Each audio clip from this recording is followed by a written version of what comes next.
Hi, and welcome to Shepherd's Fold Ministries. Today we're going to talk about the statement and question confidence that you and your spouse will have enough money to live comfortably in retirement years. This is a question that was posed to nearly 2,500 retired ministers in a research project that was conducted in 2019.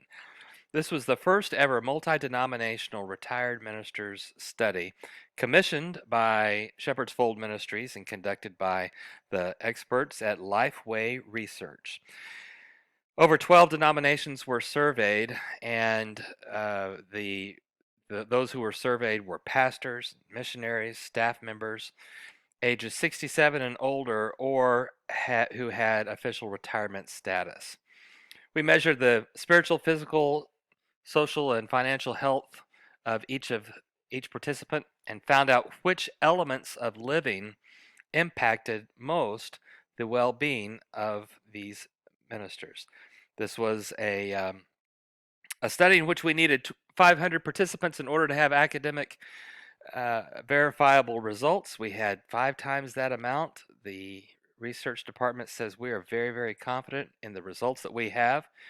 It was grant funded, over $36,000 to complete this 433-page single-space typed report. But it's this statement that I'd like to give attention to right now, and it's the question: do you have confidence that you and your spouse will have enough money to live comfortably throughout retirement years? People were asked to respond to that question. 31% who responded said, we are very confident in um, that we will have enough money to live comfortably throughout our retirement years. 45% said somewhat confident, so here you have quite a high percentage between the two of 76%. Those who did not choose, who chose not too confident, 13% of them made that choice. There was a not sure option. I didn't include that in the test that you took, but 3% said not sure. We measured the well-being of among those. And then 9% said, I'm not at all confident. Now, I put the numbers, I took the numbers of the well-being of the people who answered each question, or gave each possible answer, average those together, and then put it on this graph. Here's what this graph is to represent. It's supposed to be a little bit like a car dashboard where you have the engines running cool, things are good, solid, substantial right here. Over here is the danger zone. Things are beginning to get out of hand. There needs to be some sort of help immediately in order for things to get to a better place. So we took the well-being scores, I said, of each participant, averaged them out. So you can see among those who are very confident in that they will have enough money to live comfortably throughout retirement years, their well-being couldn't be any better. I mean, it's in the blue category anyway, but it's the best that it could be. Those who said they were somewhat confident still have a great score in their overall well-being. Those who are not too confident get into the red zone. All of a sudden, look at the big difference here between somewhat and not too confident. Um, their overall well-being is at a much riskier place. And if they weren't sure, they did even worse than that. Finally, those who were not at all confident are happen to have scores of their well-being, which is all very poor. My contention is this, that if we take whatever score we have, whatever answer might be, and then move it down one direction, that's going to improve our overall well-being in several ways. So, in our overall well-being.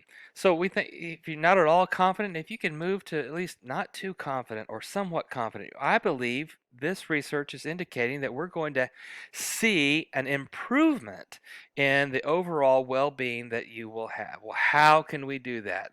So here's the action step for that: to live out a proven financial plan. And these words were chosen on purpose. Live out is to do more than just come up with a plan and write it down and then go do what we've always been doing, but to live it out. And then, second, a proven financial plan. If we're going to increase the confidence that we have, one of the ways to do that is there are several forms of financial planning and living that provide the opportunity for us to have a proven financial plan. The work's been done. Just pick the program you want and do it.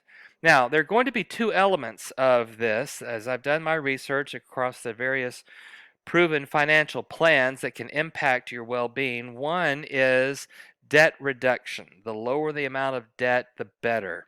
And so I believe any method and plan worth its salt is going to have a debt reduction element to it. The second is to create your own future income, not relying on the government or the denomination to provide all the income for the future, but to find and create your very own. So find a plan, any plan that includes those two elements, and live it out. And I believe that will increase our confidence. And in doing so, I believe we will see our overall well being score move to a more solid place.